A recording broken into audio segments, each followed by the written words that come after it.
Voilà.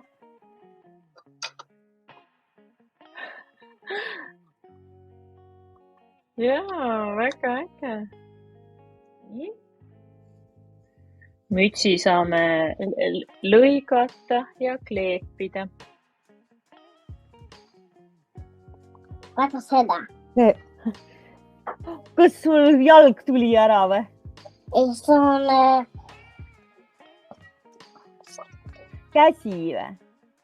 Aga kui sa teed oma lumememmele mütsi, siis mis sa arvad, kas talle peaks salli ja kindad ka tegema või? ei. Ei pea. Talle ei hakka külm. Aga sinul on sall ja müts ja kindad, kui sina õue lähed? On, jah. Ainu mütsi, ma tean. Ja, sa teed oma lumememmel ainult mütsi, aga kui Luuna läheb õue, siis tema peab mütsi ja salli. Nüüd on valmis. Nüüd sai müts valmis. Siis saame liinima hakata, jah? How do you say Happy Christmas in Estonian? Rõõmsaid jõule. Christmas in Rõõmsaid jõule. Ja siis on käärid. Vaata, kas sul on olemas käärid. Käärid. Jaa.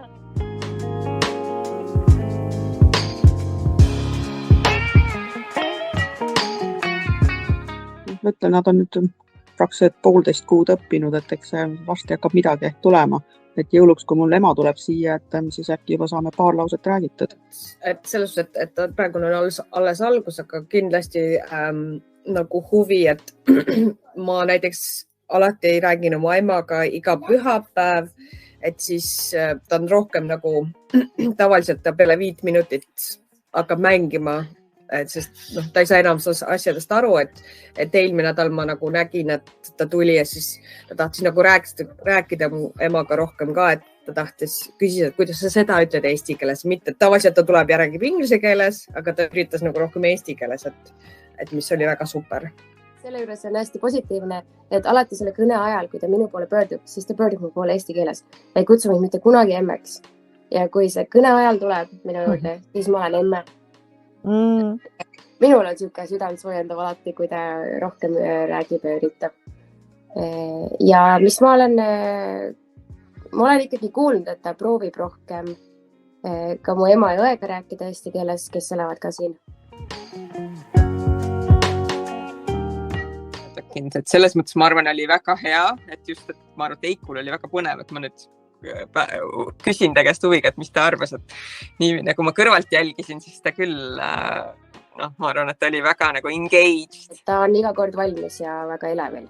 Juba lasteaias, kui ma järgi lähen, siis ma olen öelnud, et nüüd lähme võtta koju, et siis me jõuame õigeks ajaks ja siis ta tahab teistele öelda, et tal on video call, et keegi ei saa midagi aru. Siis ma olen rääkinud seal kasvatajatele või õpetajatele, et mis see on ja ma just mõtlesingi, et keelekontakt ja ma arvangi, et ma ütlen, et see tasakaal on väga hea.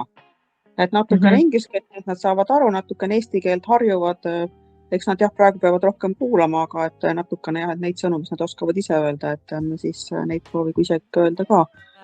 Ma arvan, et saab video teel teha küll igasuguseid asju tegema. Võib-olla lihtsalt ei saa palju lapsi seal olla, et siis läheb nagu palaganiks ära, et võib-olla niisugune 2-3 grupid äkki ongi niisugune 4 maksimaalne. Ja see on nii tore, et te valmistute ja et te olete tulnud nende erinevate tegevuste peale, mida saab teha niimoodi video vahendusel.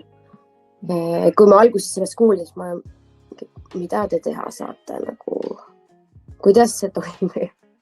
Aga siis ma vist nägin Facebookis ka keegi Eestist, kes kasutas seda hoiuteenust, et peituse mäng ja kõik, mis seal olid meisterdamised. Siis ma sain aru, et okei, tegelikult on küll võimalusi.